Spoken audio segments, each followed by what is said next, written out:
part of the reason for starting a business is the exit. And the exit is, in some cases, it varies. We all have different reasons and different ways of doing it. But Dennis, I hear all the time about that dream unicorn exit about having to, just get billions of dollars and, we're going to do all this stuff. And people don't really know, what it looks like and what the truth is about those exits.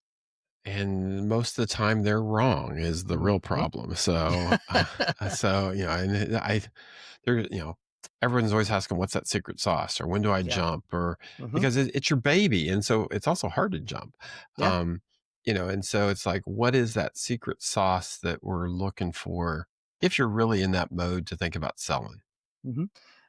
By the way, Dennis, just so people might know, I'm outdoors. I'm getting a little blinded by the sun here right now. And you are all set up in your office now too, If as you well. notice my background, it's actually clean and organized. And Hmm. after moving from Nashville down to Atlanta, we Yeah, finally got things settled up and things are back to normal. yeah. Working from home, we get the ability to pivot. You get to see my Colorado flag here, and you know, along those lines of working from home and getting our businesses to that right next level. Today's guest, I think, is pretty amazing. He's an interesting guy. The fact that he's done this exact same thing that we all dream of. We're talking about, having an exit in the hundreds of millions of dollars, being able to really have a lot of interesting stories to tell, the perspective from a leadership and founder. Gerry Gadoury, who is now the founder and owner of Redbeard Solutions, he shares with us a lot of very interesting things. And I'm not going to, Gerry kind of explains it in the podcast, but I'm not going to do justice in terms of all the exits he's done and what his background is. But I think this is a really interesting podcast, and I definitely learned a lot from Gerry, and I think you'll understand why he's had the success he's had. So let's Yeah, give it a take a listen. listen. Take a Yeah. listen.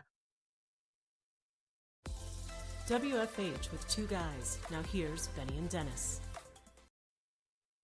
So Dennis, we have always wanted to, as a business owner, we have certain dreams and certain things that we want to achieve. We all have our own individual independent goals, but without a doubt, with my fellow entrepreneurs and the people that I talk to in our space, one of the things that we talk about is, God, that exit. How am I going to get to that exit? Whether it be, you know, PE buying me out or a large company in my space. I want Meta or Microsoft to buy me out. Those are some things that really are kind of the stuff that dreams are made of, right? And I don't know about you, but I want to know the secret sauce. What's the magic bullet for making that happen? I would agree. I hear that a lot of, oh, I'm going to sell my company and make a fortune. Hmm. But they need to know what is that secret sauce? Yeah. So we have an expert on today who's going to give us those secret sauces, right? They let us know exactly how it's all done. But Gerry, thank you so much for showing up today and being on the podcast. Thanks for having me. I really appreciate it. Yeah. So, we talked a little bit about in the intro, a little bit about your background, but maybe can you make sure we didn't miss anything. Tell us a little bit about kind of your experience as an entrepreneur. I think that's always kind of a good place to start. It's a pretty, it's a pretty impressive background that you've got there. So maybe share a little bit so I don't miss anything. Sure. So going all the way back, I'm a former Marine sergeant. I did signals intelligence in the Marine Corps. That path led me to technology, and technology, surprising nobody, led me to the startup world. I've worked predominantly in the technology services and the intelligence services space. Exited founder, one of my companies, we sold. I was part of the leadership team of a company called Apicero, which was a MuleSoft consulting firm that we built in under 5 years to 2,500 employees, 9 offices in 3 countries, and we ultimately sold to NTT Data for a lot of money, about $250 million. And we learned so much from that. And it's what I learned from that that led me to the company I founded now called Redbeard Solutions. But that exit was an incredible experience. Yeah. So, in terms of like where those businesses lied and what you did, kind of, what is that? What were those spaces? Or I don't know if maybe they are completely different businesses, but what kind of things did you guys do? Yeah, so great question. So let me take one step back. When I left the Marines, I moved into technical recruiting. Hmm. I went from technical recruiter to salesperson, branch manager, regional manager. I ran the New England territory for Kelly IT, which in those days was a $6 billion piece of business. From that, I started teaching sales and recruiter training. And then ultimately that grew into leadership training as I discovered that in most technology services companies, the challenges they faced were leadership challenges. As a matter of fact, I'll say with some confidence, 100% of the problems they faced were ultimately leadership challenges. No organization in the over 100 that I've worked with over the years ever grows past the level of its leader. Hmm. And in that transition to teaching this stuff, I started taking long-term contracts as an executive in technology services companies, custom software development shops, ultimately like Apicero, MuleSoft Consultancy. And that's, where Apicero happened. So as far as types of companies, it really, again, technology staffing firms, custom software development. I even helped move an Indian investment firm to the United States, investment banking company. That was an incredible experience. The connection being they worked exclusively in technology services for a niche. So I had a lot of connections that helped them. So from a background perspective, I've really bounced around technology services the most. I have done some technology product companies as well. And what we're going to talk about really applies, I think, pretty broadly, but certainly specifically to technology services. I was going to say, I mean, the where you're going to go here soon, this applies not only to tech, but it applies to everything. Because the key thing in technology, Jerry, correct me if I'm wrong, I mean, it's really not the product they have, it's about the people that make up that organization. That's the value in many of these tech companies because there's no, I mean, they all have different technologies and things, but most of them can do similar or like things. And it's really about the people and do you trust them? 100%. In technology services specifically, it's the team that you're selling. You're only as good as the value your team brings to your clients. So ultimately, if you're only able to attract and lead an average team, guess what your company is? Mm. An average in business is a lot of words to say going out of business. So it's critical.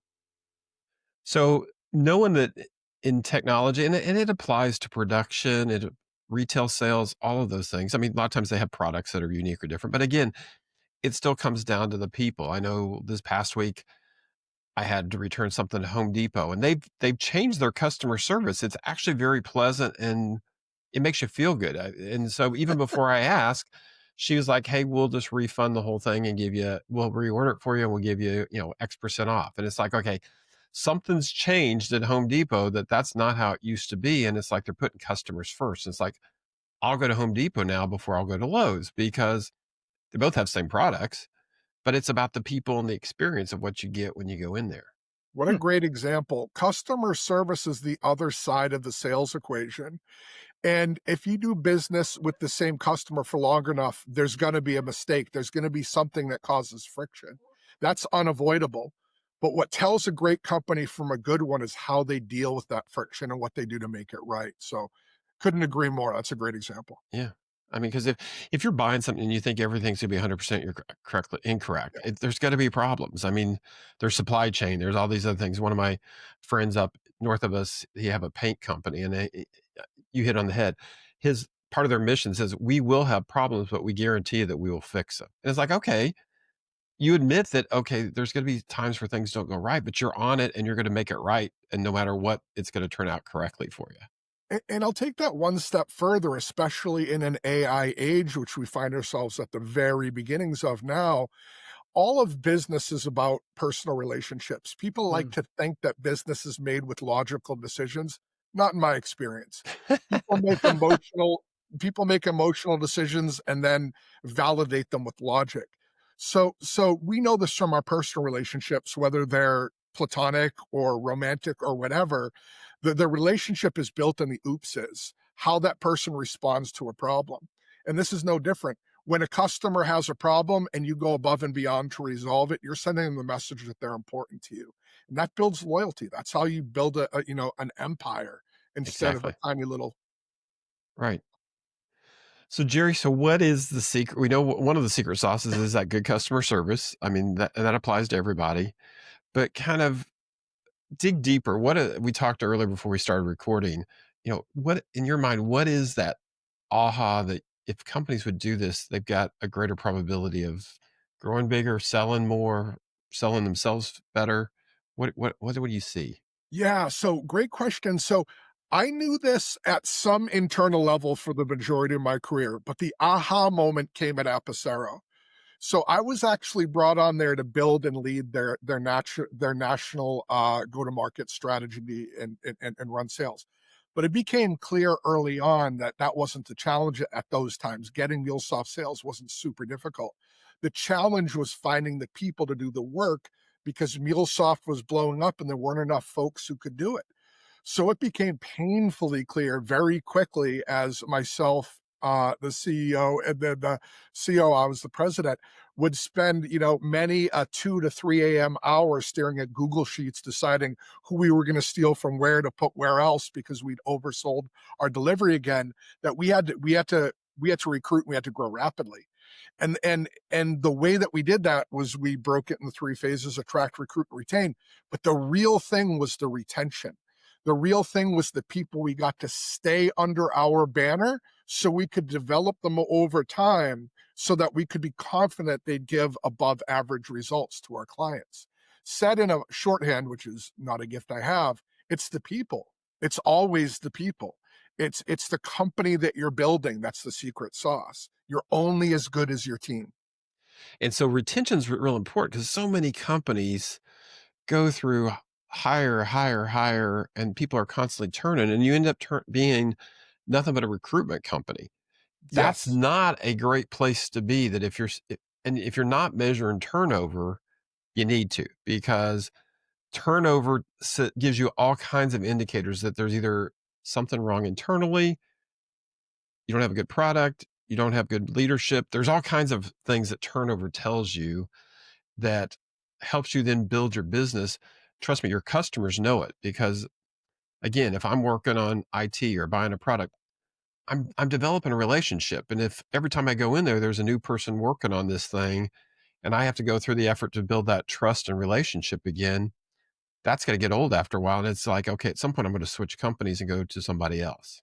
exactly. And I'll take it one step further, one step beyond that, Dennis. The more complicated your solution, the more critical it is. It's always important, no matter what, no argument.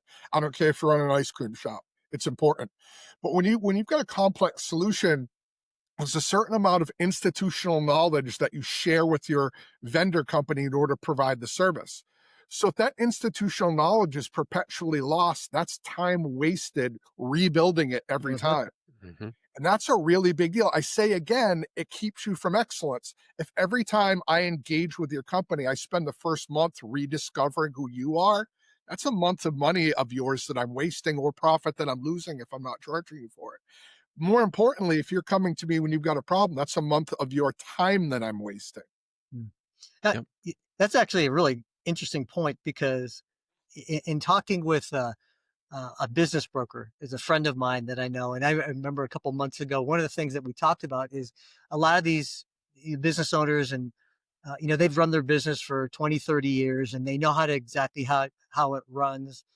Their names on the outside of the building, and very proud of what they've done. But any type of standard operating procedures really is lost. They maybe have it in a couple of notebooks, or maybe it's up in their head, in terms of, oh, this is just easy to do. And it seems to me one of the things that we're not doing as we grow companies is that we're not keeping any type of operations manual or any, like I said, SOPs really placed together in a logical sense and order that we can, when we bring on new employees, that we can share with them. And that really is a big pain point.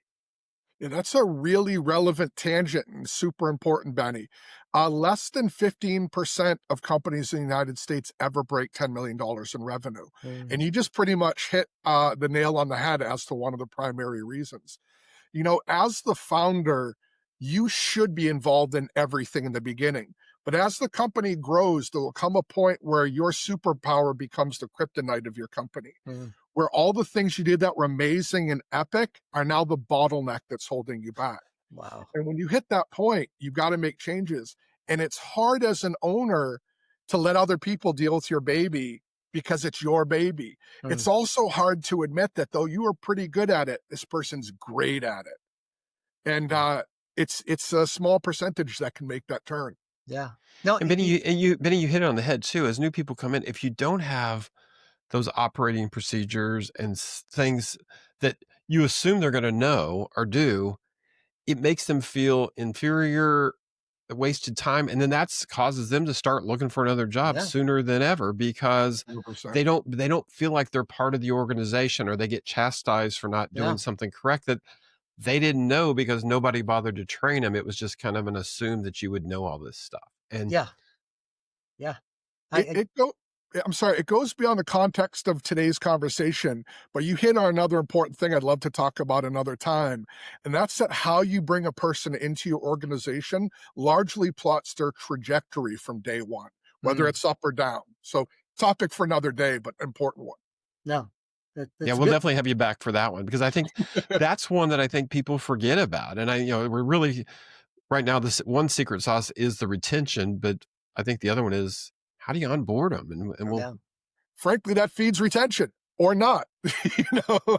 exactly. It all ties in. It all plays in there. So Yeah, Yes. I'll make a comment here, and then I do have a question on kind of follows up what you were saying, but the ability to really understand, and I think even the bigger we go in terms of companies, people kind of lose the fact that you want to really work to keep your employees and let them feel a deal of joy, in work, right? I mean, Yes. if they don't have pride in who they work for, if they don't have pride in their job, they're not going to just stay put. They're going to they're going to move on. And it's funny, Dennis, what you were saying in terms of like, oh, you should just know how this works. Yeah, I have a very close family relative of mine who she's chastised from time to time for not knowing that you should do something, and it was never ever explained to her that you should do it. Looking through all the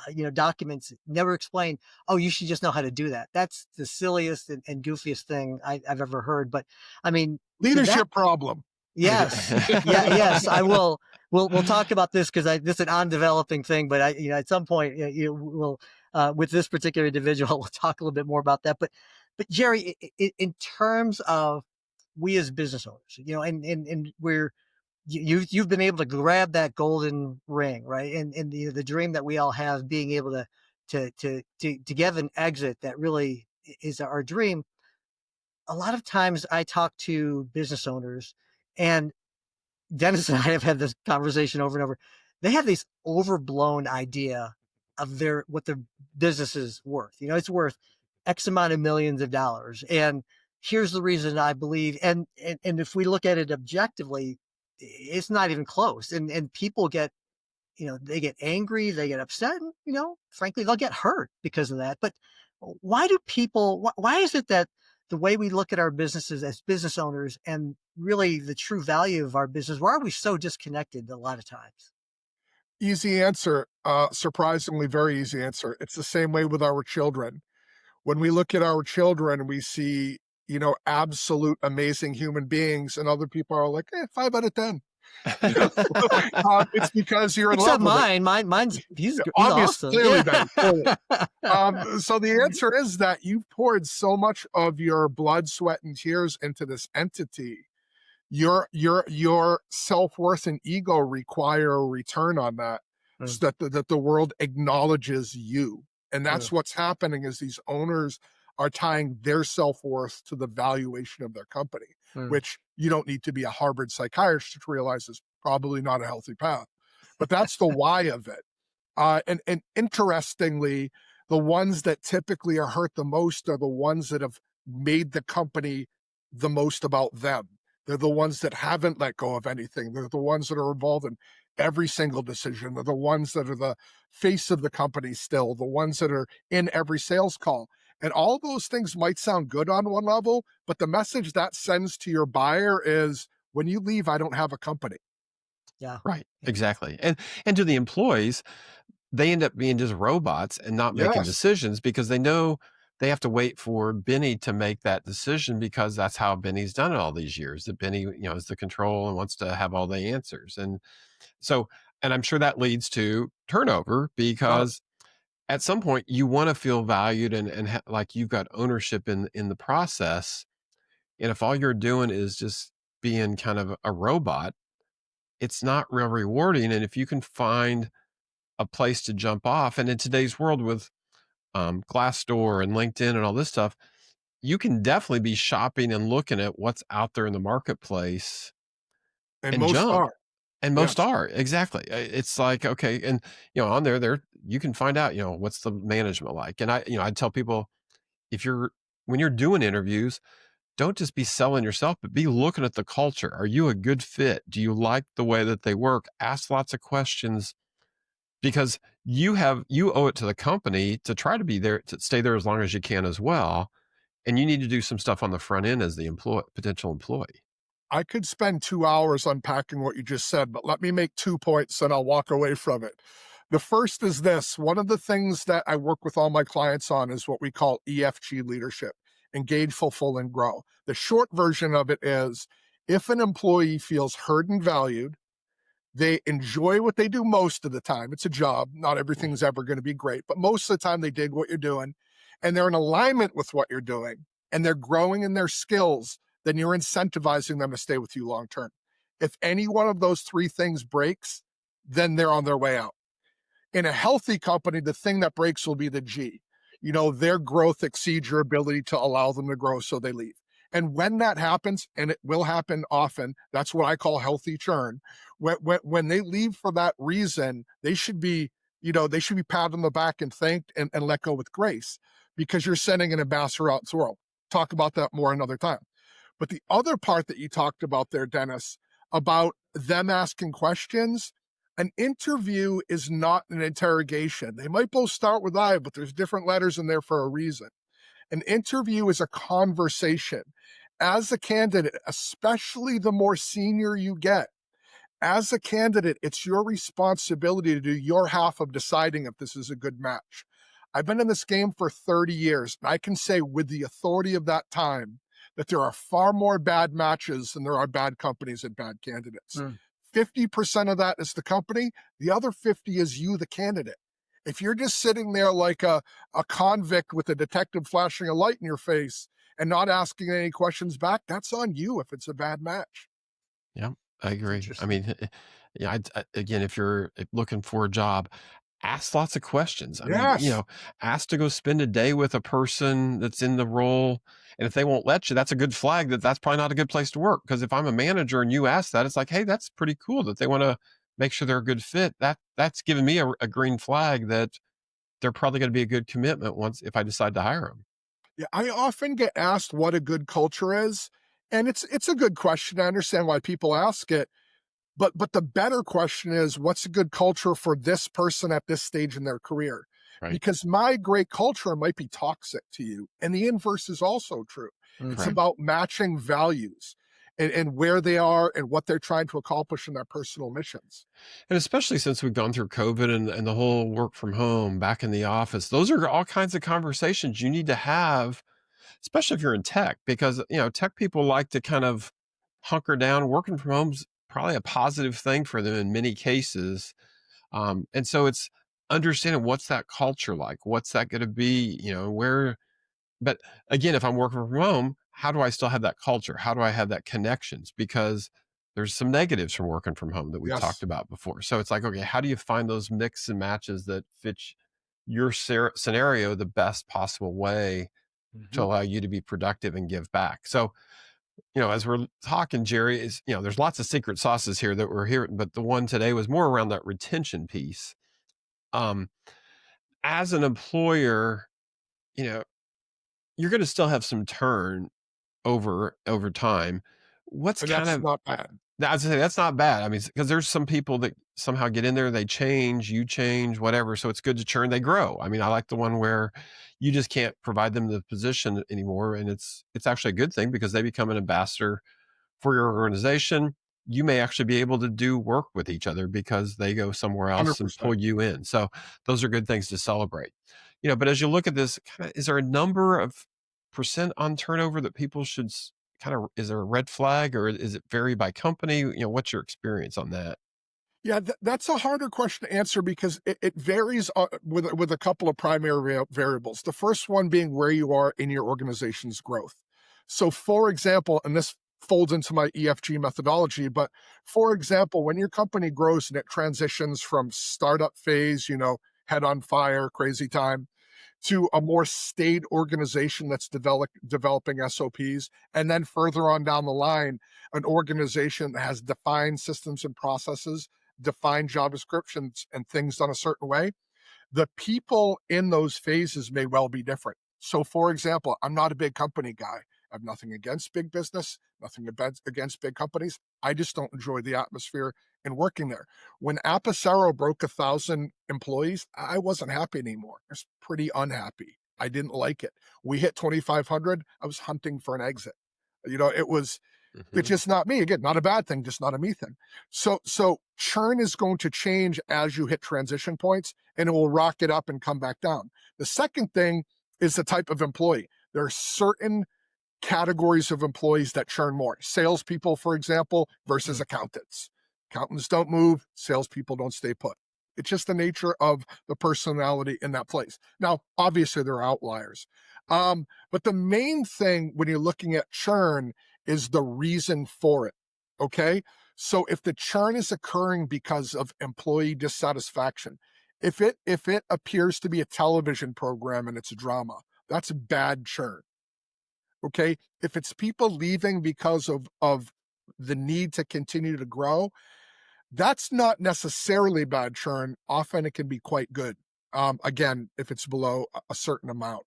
But if I was to say to gun to head force me to an answer, I'd say more than 10% of a 100-person company is problematic. Okay. And I think I'm guessing there's companies out there that have more than 10%.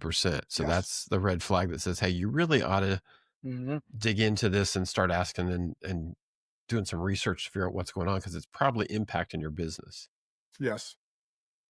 Gerry, there's been so much great information and just stuff here. I was seriously taking notes. But what would you say, if there's anything else you want to close this out, what would you kind of let the audience know, any advice or anything that you want to leave them with? No, that's great. We've talked a lot about retention, which is critical, but just remember retention is one of the three phases of building your company. There's the attraction phase, the recruitment phase, and the retention phase. I like to talk about retention because it's the most neglected, at least in my experience. Mm-hmm. But what all of that comes down to is building an exceptional team that stays with you for an extended period of time so you can give the most value to your clients and your customers. And retention, again, is a piece of that, but it's in service to building that exceptional team. That, if anything, is what the secret sauce is. That's fantastic. Yeah, in a lot of people will, take away from this that information is, they've heard it before, but a lot of the blocking and the tackling, a lot of the basics. I hate to hear people say that. Oh, I wanted that magic potion, but no, the truth of it is, this all kind of evolves up into that. And I think that's a great thing. And because of that, Gerry, I know people are going to have questions for you. They're going to have some things that we didn't cover here. What's the best way for people to get a hold of you if they want to reach out to Sure, I'm embarrassingly active on LinkedIn. That's probably the easiest way. On my website, destinationemployer.co, there's scheduling links if you want to talk to me directly there. Uh, if you want to learn more about what we talked about, everything I talked about today came from my book, Destination Employer, which you can see on Amazon. So I'm not a hard person to find. If you can't find me, you're not Exactly. And I encourage you you? guys to look. I mean, he's a Mm-hmm. great conversation, great insight. And I've been on Jerry's podcast. Gerry, what's your podcast called? Share that. Probably not surprising given our topic, but business mastery for startup scale-ups and early stage businesses. There you go. So another Fantastic. podcast, if you don't have it on your list, add that one to your list. Definitely give it a listen. Thank you, Gerry. I appreciate Dennis and I, can't thank you enough for stopping by and spending some time with us and sharing your drops of wisdom with us. We appreciate it. I appreciate you having me. I'm grateful for the opportunity to be on such a great show. Thanks so much. We'll see Thanks you so next much. time. Take care, guys. Okay. You've been listening to WFH with Two Guys. We'll see you next time.